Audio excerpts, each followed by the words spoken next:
Vibito's Journal, Expedition 3.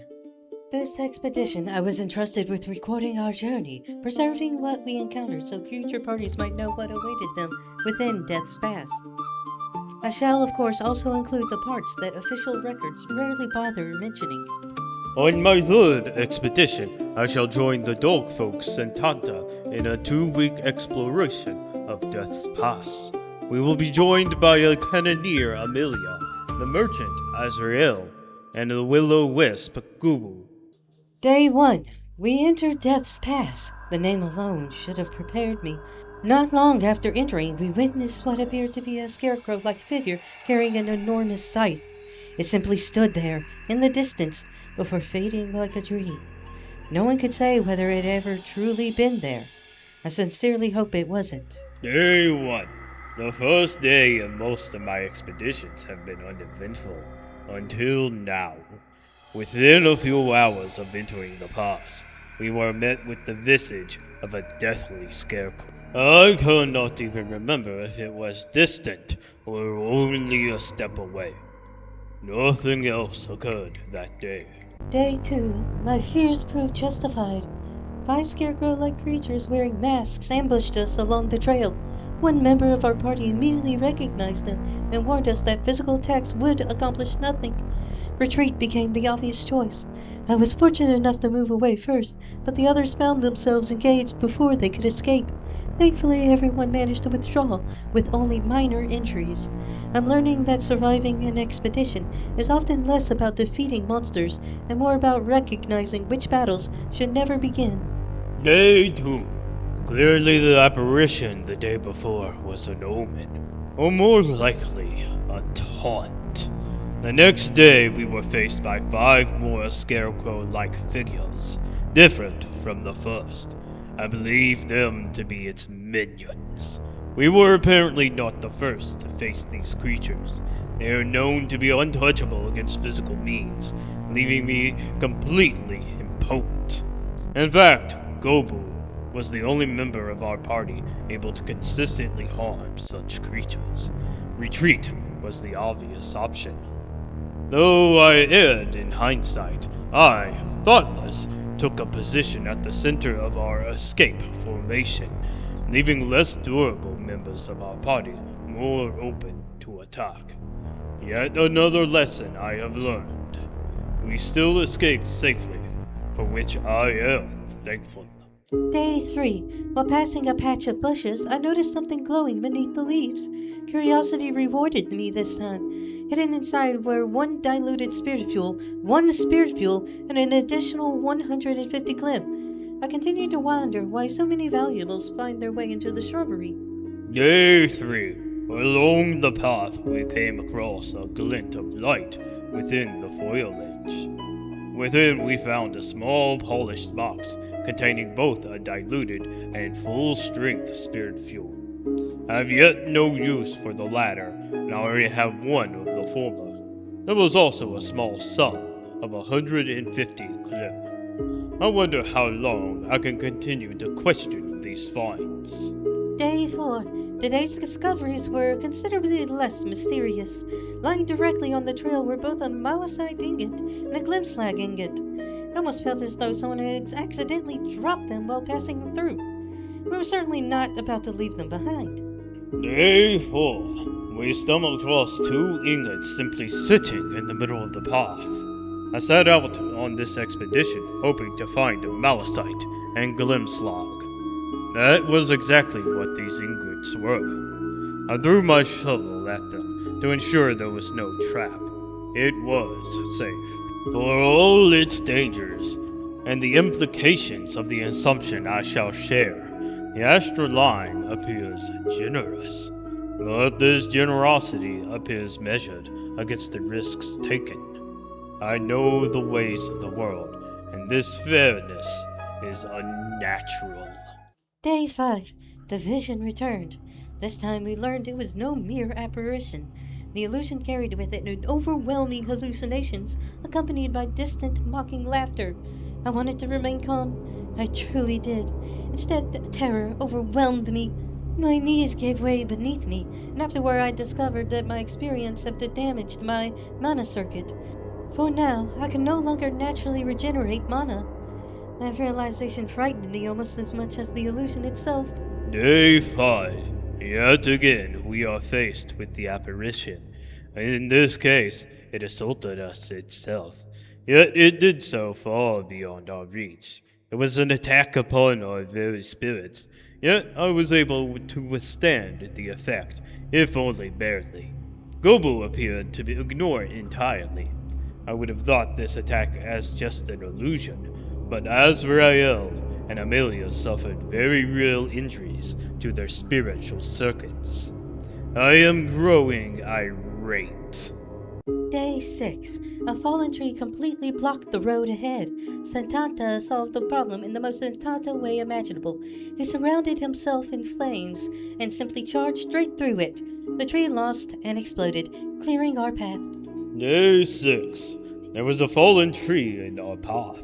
I thought to see if there was wood of any value, or if yet another treasure was there, but Santanta simply smashed through it with his magic. I checked the aftermath, and nothing of value was lost.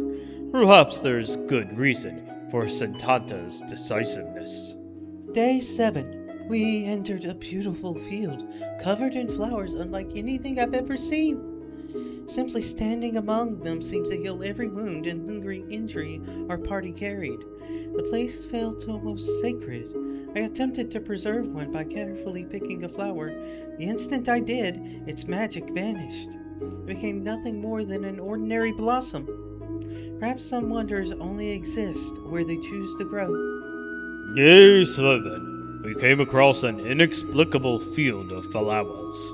There was a soothing energy in this field, but I gained no immediate benefit. Those of us injured by the apparition found their short spirit circuits repaired. I could still feel a connection to this area, and should I be injured, I too could receive healing. It is unfortunate we could not take any of these flowers away from the field, as the power to heal was within the field itself. Day 8. Another strange glow appeared along the path. Vibito's first response was to throw his shovel at it.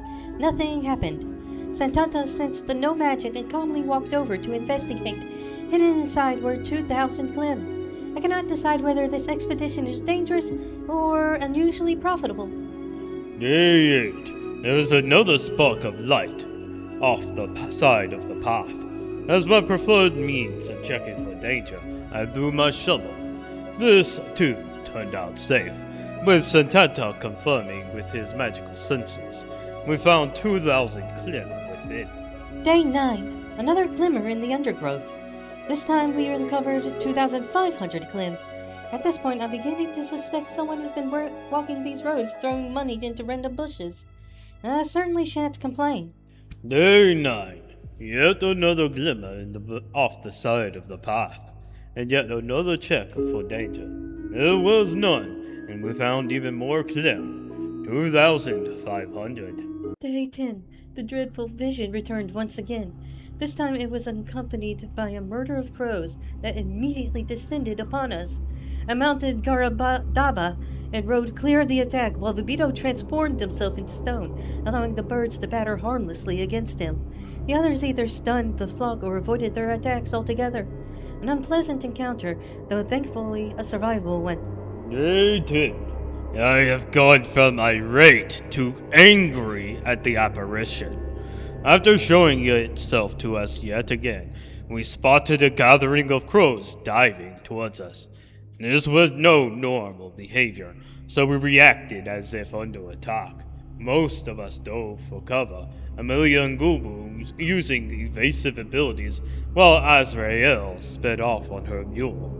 I could have attempted the same, but I feared the crows would scatter and threaten the others, so I instead chose to employ my natural defenses, coating myself in stone. Santanta chose to attack over retreat or defense, striking out as he did against the fallen tree. His decisiveness turned out to work out for him, as it got him far enough away from the center of the blast, allowing him to deflect any harm. The crows unleashed 3 explosions upon me. It would have been 4, but Gobu incapacitated one of the crows. Only I suffered any injuries, and minor they were. Nothing I couldn't heal from in a single night. Day 11. An unusually peaceful day. Nothing of note happened. Day 11. Day 11 turned out to be uneventful. This gave us plenty time to tend to our wounds. Day 12. Throughout the day, we could hear wolves howling somewhere beyond the trees. The sounds followed us for hours. We've probably not heard the last of them. Day 12. This day too would have been uneventful, if not for the howling in the distance. I thought for a moment that the apparition was the source, but it always showed itself to delight in tormenting us. Will we face an unrelated threat? Day 13. We were right, and a pack of wolves surrounded us. Their bodies appeared to be forged from metal, and every bite struck with frightening force. Gobu's very light eyes proved invaluable, driving several of the beasts completely insane, while the rest of us worked to keep them staggered. When the battle ended, 4 of the maddened wolves remained alive. Rather than killing them, we tied them to garbatas so we can bring them home and care for them instead. Among the defeated wolves, we also recovered 1,500 units of iron. I sincerely hope the wolves eventually learn to trust us. Day 13. We were attacked by a massive pack of iron wolves. In a matter of moments, we were surrounded and left with no means of escape. This turned out to be a horror-week fight. For them. Between Sentanta and my durability, the flame oil flask I used, the explosive rounds Amelie was able to fire, the tide-shifting mist Sentanta was able to cover the battlefield in, and Gobu's ability to drive individuals of the pack insane, the fight turned trivial. One of the uninjured wolves made the mistake of attempting to dodge into one of my kicks, and I slew it in a single blow. As we weakened them, Santanta was able to collapse his mist upon the wolves, slaying most in a single blow, and exhausting the others. Victory was only a matter of time, though Gobu amusingly fled the scent of battle when it was nearly over. When it did end, we were able to gather 1,500 units of iron, and we were left with 4 iron wolves alive, yet unable to pose a threat. I presented the idea to take the wolves back to Moraine, using the rope from my adventures kit to pull the wolves along. Day 14. Our journey home, we met perhaps the most adorable merchant I've ever encountered. She was a tiny mousefolk, positively overflowing with enthusiasm for her wares. I arranged a bulk purchase for the party consisting of 2,000 units of French toast, 2,000 units of croissants, and 1,000 units of iron. The others debated whether to keep the captured wolves or deliver them to the research station. After some conversation, they also allowed me to keep one of them. I think every adventurer deserves a loyal companion. I'll have to think of a good name for it and begin training it as best I can.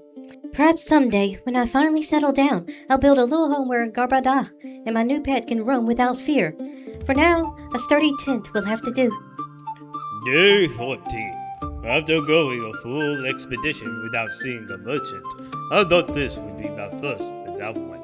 So, of course, we encounter a mousefolk girl peddling her wares just outside of Death's Pass. As a merchant herself, Azrael was able to broker a deal where we were able to acquire 4,000 units of food alongside 1,000 units of iron at a reduced cost. Even though she received less glim per unit sold, as is normal, she was clearly happy to offload so much of her wares all at once. As the glim spent was among the 4,650 glim we found randomly alongside the path. The purchased resources were added to our resource pool. Merchants are valuable allies to have on the line. I was also interested in trying to sell one of the iron wolves to her, but this she had no interest in. Perhaps the Rihanna Institute of Alchemy's research station may be interested in a live research subject. The Beatles After Action Report. We returned to Milan and walked through the center of town with our iron wolves on makeshift leads. While their insanity had made them docile, it has made them prone to wander. I was told the Research Institute won't have interest in the wolf, but there was another Neo like myself learning to be a beastmaster, so I sold the wolf to her instead. And thus ends my third expedition. In my next, I shall join another expedition into the Death's Past on a hunt for some sort of great